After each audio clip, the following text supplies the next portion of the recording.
श्री राम।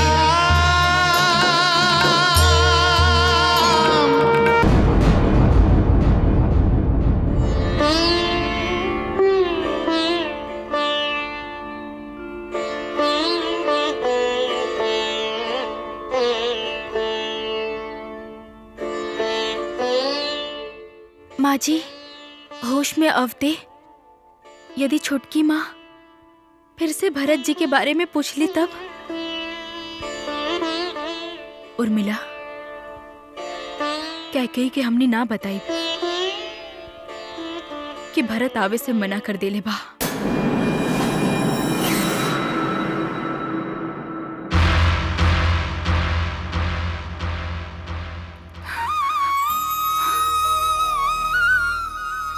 राम राम, तू आ गई ल।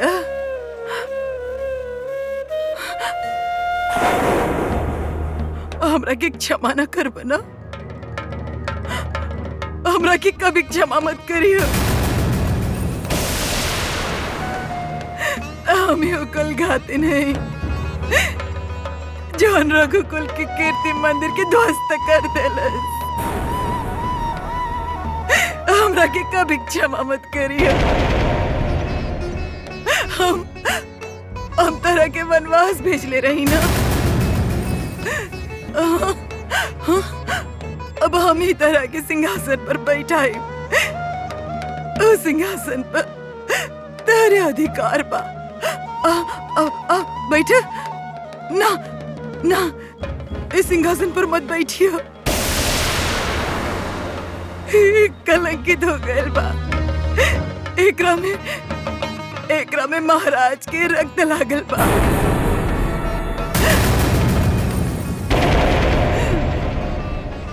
हम ही महाराज दशरथ के वध कैले बानी।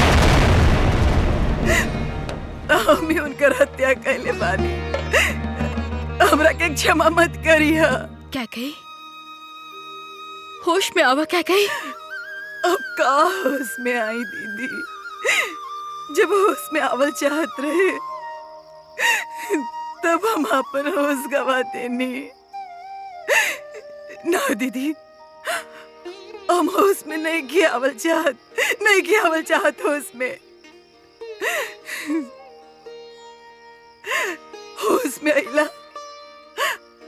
तई भवन हमरा के खाए खातिर आवेला।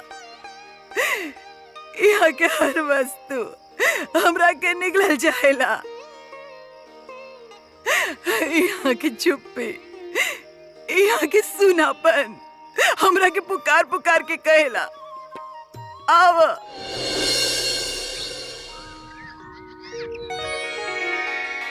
भैया, वनवास के इतना बरस में हमनी कितना ऋषि मुनि लोग से मिलनी, गिनती भी नहीं के कल जा सकत। लक्ष्मण, हमने ऋषि मुनि लोग से मिलल बानी और आगे भी मिलब। हमने मिलब उनकरा से ज्ञान प्राप्त करे खातिर, तपस्या से प्राप्त उनकर तेज के अंश रूप में ग्रहण करे खातिर। ऐसन ऋषि मुनि हमनी के आदर्श हवे। सृष्टि के सब सुख के त्याग करके ही साधक नगरी से दूर, लोग से दूर, निर्जन वन में, दुर्गम स्थान में तपस्या करेले, साधना करेले। ये ऋषि मुनि हमनी के पूज्य हवे। उनकर शब्द के सत्य में उतार देहल एगो राजा के परम कर्तव्य है। ये ऋषि मुनि अपन तपस्या से प्राप्त तपोबल के प्रयोग समाज के हित खातिर करेले। विश्वामित्र जी के हमनी के अनुभव बा लक्ष्मण। कुरुश्रेष्ठ महाशस्त्र से संपन्न हवे, परंतु फिर भी वो अपन शक्ति के प्रयोग कब्बो ना कैलन। ऐसन ऋषि साचों में दुर्लभ बाड़े लक्ष्मण। उनका दर्शन मात्र से ही लोक के लाभ हो जाला। लक्ष्मण, सीते,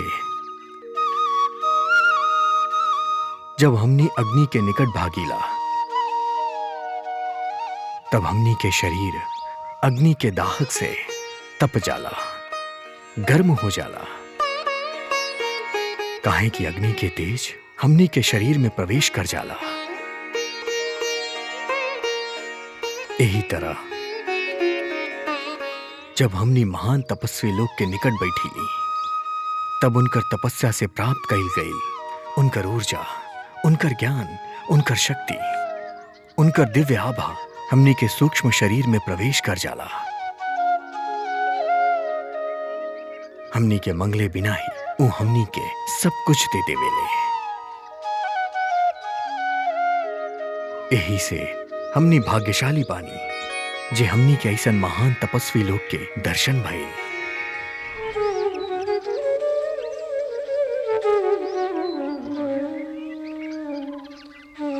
रघुनंदन, रघुनाथ, कहाँ खो गल बानी रउआ? राउर शरीर यहाँ बा, परंतु राउर मन अयोध्या चल गए रहे सीते। अयोध्या के स्मरण होत ही मां के भी स्मरण हो खेला। एगो जन्मभूमि और दूसर जन्मदात्री। मनुष्य के दोनों के ऋण चुकावे के पड़ेला। पितृ ऋण चुकावे खातिर हमरा तारा और लक्ष्मण के वन लेके चलाए। तब हमरा ध्यान में ये बात ना आयल कि हम अब तक ना माँ के ऋण चुकैले बानी और ना ही माँ के सेवा कैले बानी। माँ हमनी के याद पे ही जियत हुई हैं। बचपन में जब हमनी गुरुकुल जाए के रहे, तब तीनों माँ हमनी के रोकल चाहत रहली।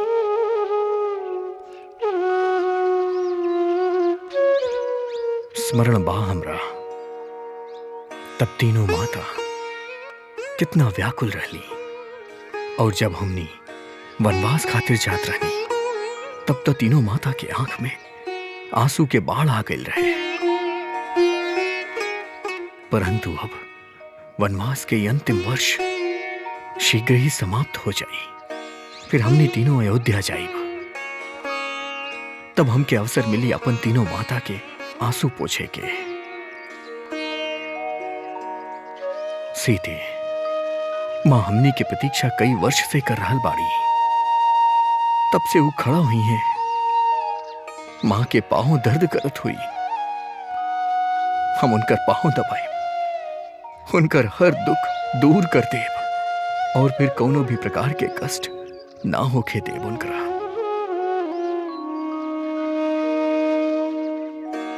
दंडकारण्य से संदेश भेजे की व्यवस्था होत तो हम मां के संदेश भेज देती कि हमनी तीनों आ रहल बानी मां। अब और प्रतीक्षा करे के कोनो आवश्यकता नहीं के।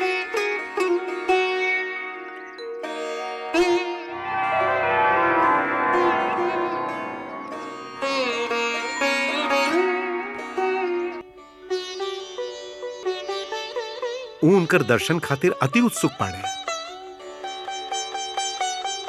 हमार प्रभु सोचत बाड़े कि वनवास के अंतिम वर्ष शीघ्र ही बीत जाए। तो सत्य तबा महादेवी, वो देखी, ओ बांस के कुटी में शूर्पनखा के पुत्र संभरी काल खड़क खातिर हमार आराधना कर रहल बा।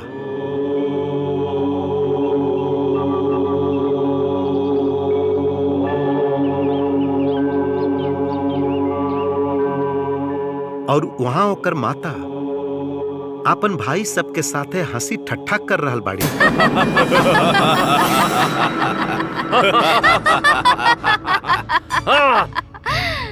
जब तक हमनी पंचवटी में बानी, भगवान के नाम के जाप करे वाला के टाप और बाण के श्राप से मार मार के भगावत रहा हमनी। ओ ऋषि मुनि सबके छोट आंख उनकर हाथ में देके। बस भैया, अब कुछ ही समय के बाद बा ए दंडकारण्य के हमनी ऋषि रहित कर देव। कौनो सुतीक्ष्ण, कौनो अगस्त्य, कोनो यज्ञ और कोनो तप न होखी। जब हमार पुत्र संभरी आपन तपस्या पूरा कैला के बाद काल खड़क प्राप्त कर ली। काल खड़क मतलब ऋषि मुनि सबके अंत, उनकर काल। रावण की नातियन सबके सपना सजावे में कितना आनंद मिल रहा बा प्रभु। पार्वती, इस सब मिलके प्रभु के वनवास के ए वर्ष के शीघ्र समाप्त ना होके दी है। इतना कठिनाई से भर दिए इस समय के कि प्रभु के अपन अंतिम वर्ष भी बहुत लंबा लागी। महादेव, शूर्पणखा के पुत्र राउर तपस्या कर रहल बाना? हाँ देवी। कहाँ?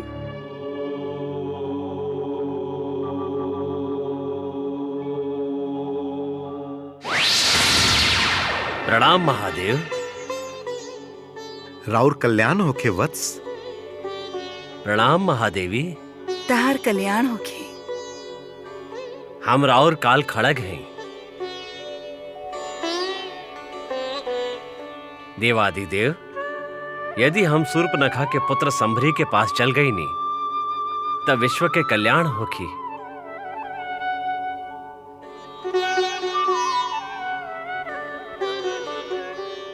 ऊ कुबुद्धि अपन महत्वाकांक्षा पूरा करे खातिर और हमरा के पावे खातिर जाप कर रहल बा। परंतु हे कैलाशपति, हम प्रभु के लीला में प्रभु के सहयोग दिल चाहतनी। यही से हम संभरी के पास ना सुमित्रा नंदन लक्ष्मण के पास गई चाहतनी।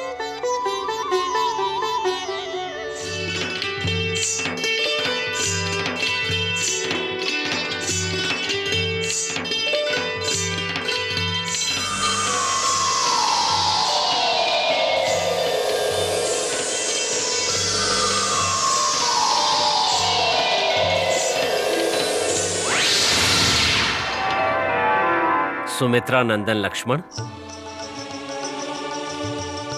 देवाधिदेव महादेव शिव शंकर जी के काल खड़क के रउआ के प्रणाम। हे सौमित्र, का रउआ हमरा के स्वीकार करब? काहे ना, हमारा हो भाग्य।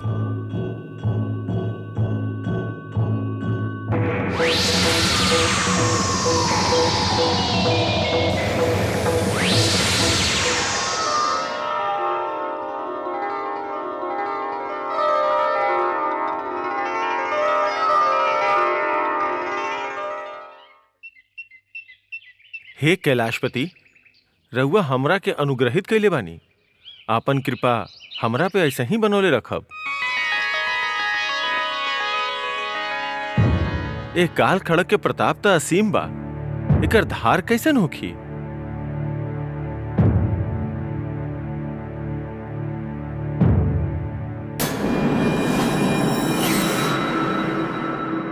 ओह बांस के कुटिया में केहू ना होखी। काहे ना में खड़क के प्रयोग ओह कुटिया पे करी?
हम तो अपन कक्ष में बानी।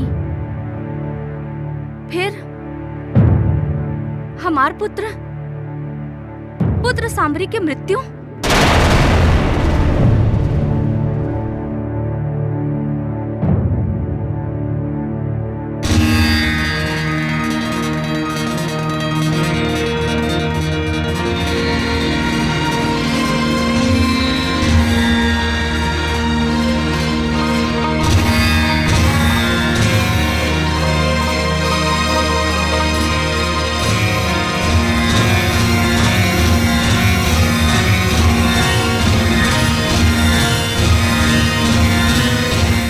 ई का कर देनी हम अनजाने में को तपस्वी की हत्या कर डलनी।